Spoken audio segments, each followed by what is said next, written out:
Shalom, salam sejahtera bagi Bapak Ibu sekalian.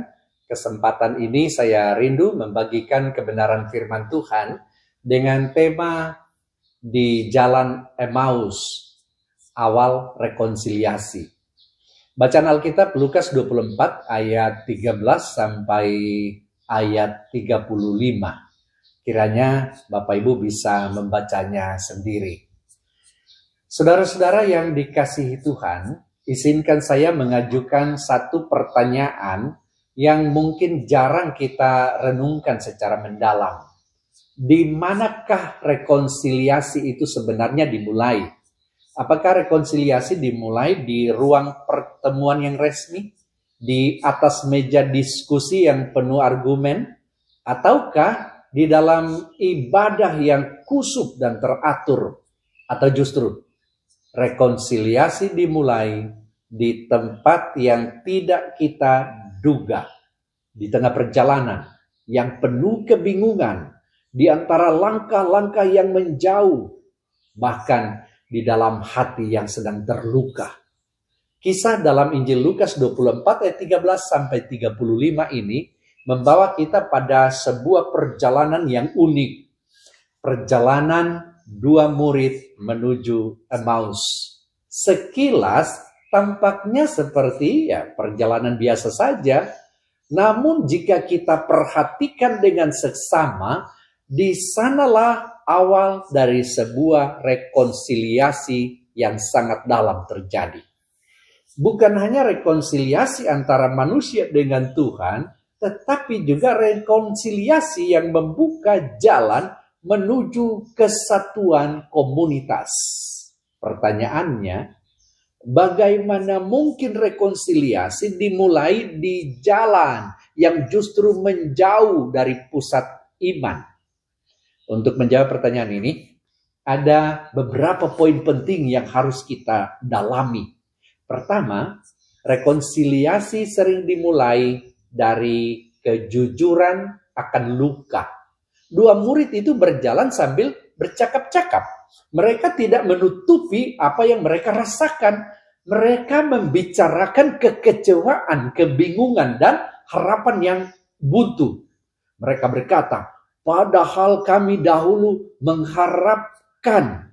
Saudara, kalimat ini adalah pengakuan yang jujur. Tidak ada kepura-puraan. Tidak ada usaha untuk terlihat kuat.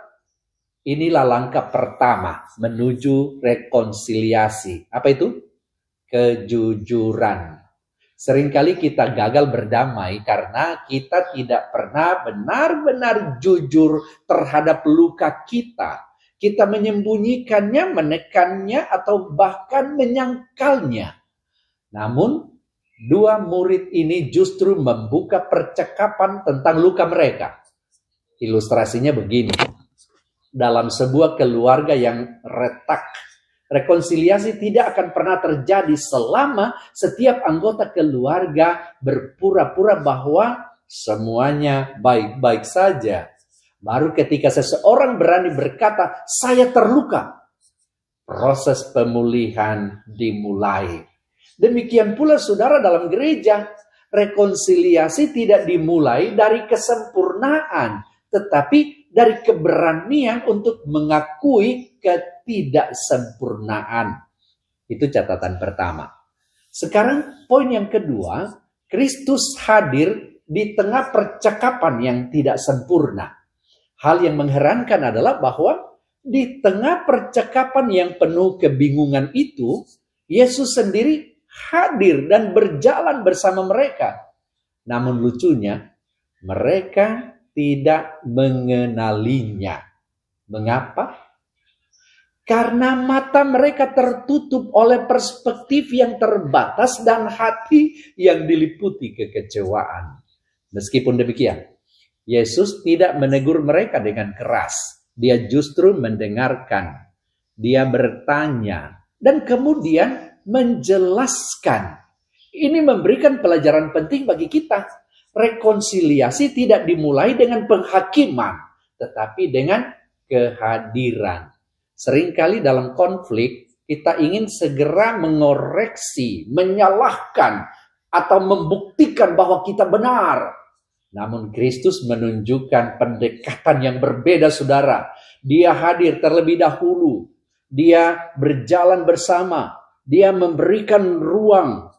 Saudara, rekonsiliasi dalam gereja membutuhkan lebih banyak kehadiran yang penuh kasih daripada kata-kata yang penuh tuntutan. Poin ketiga, firman Tuhan menjadi dasar rekonsiliasi yang sejati. Setelah mendengarkan, Yesus mulai menjelaskan kitab suci kepada mereka. Dia menolong mereka melihat bahwa penderitaan yang mereka anggap sebagai kegagalan sebenarnya adalah bagian dari rencana keselamatan Allah. Di sini kita melihat bahwa rekonsiliasi tidak hanya bersifat emosional, tetapi juga teologis. Seringkali konflik dalam gereja dipertahankan karena cara pandang yang salah. Kita menilai segala sesuatu berdasarkan pengalaman pribadi, bukan berdasarkan kebenaran firman Tuhan. Ketika firman Tuhan membuka perspektif baru, hati manusia mulai dilunakkan. Dua murid itu berkata, bukankah hati kita berkobar-kobar ketika ia berbicara dengan kita di tengah jalan? Saudara, perubahan tidak terjadi secara instan, tetapi melalui proses mendengarkan firman. Ilustrasinya begini. Dua kelompok dalam sebuah pelayanan berselisih karena perbedaan metode. Ketika mereka duduk bersama untuk merenungkan firman Tuhan tentang kasih dan kerendahan hati, perlahan-lahan sikap mereka berubah. Mereka tidak lagi fokus pada perbedaan, tetapi pada panggilan yang sama. Saudara, firman Tuhan memiliki kuasa untuk mengubah arah konflik menjadi jalan rekonsiliasi. Catatan yang keempat adalah perjumpaan dengan Kristus membuka mata dan hati. Puncak dari kisah ini terjadi ketika Yesus memecahkan roti. Pada saat itu, mata mereka terbuka dan mereka mengenal Dia. Menarik bahwa pengenalan ini tidak hanya terjadi melalui penjelasan firman, tetapi juga melalui pengalaman persekutuan. Ini menunjukkan bahwa rekonsiliasi tidak hanya terjadi di tingkat pemikiran, tetapi juga dalam relasi yang nyata. Ketika seseorang sungguh-sungguh mengalami Kristus, cara pandangnya terhadap orang lain berubah. Ego mulai melemah. Kasih mulai bertumbuh. Rekonsiliasi sejati, saudara, selalu berakar pada perjumpaan pribadi dengan Kristus. Tanpa itu, rekonsiliasi hanya menjadi kesepakatan sementara, bukan transformasi yang mendalam. Sekarang yang kelima, rekonsiliasi menggerakkan kita kembali ke komunitas. Setelah mereka mengenal Yesus, sesuatu yang luar biasa terjadi. Mereka tidak melanjutkan perjalanan ke Emmaus.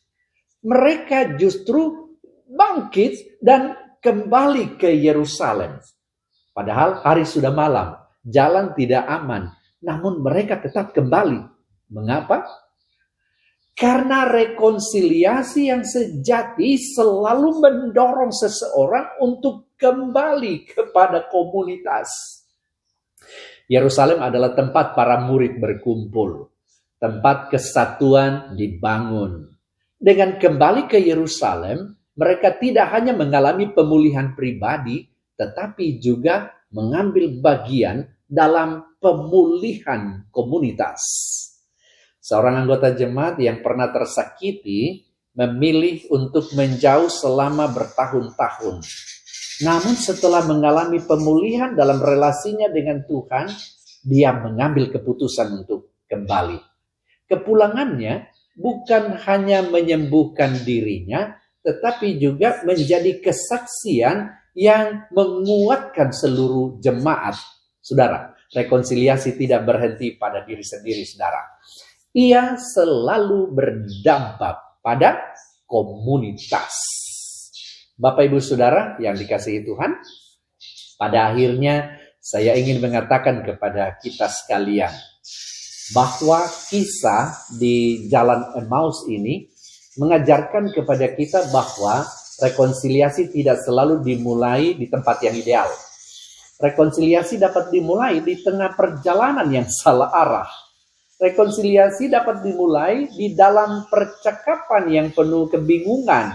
Rekonsiliasi juga dapat dimulai bahkan di dalam hati yang sedang terluka. Namun satu hal yang pasti, rekonsiliasi selalu dimulai ketika Kristus diundang masuk ke dalam perjalanan itu.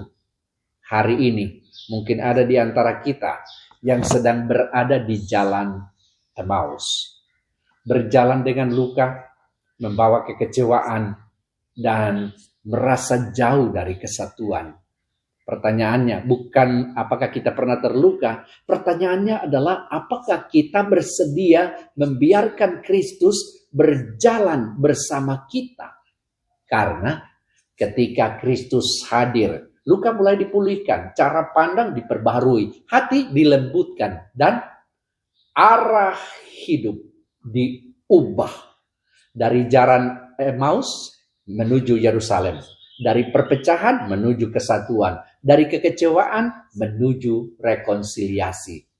Kiranya kita tidak berhenti di jalan, melainkan melangkah menuju pemulihan yang sejati di dalam Kristus.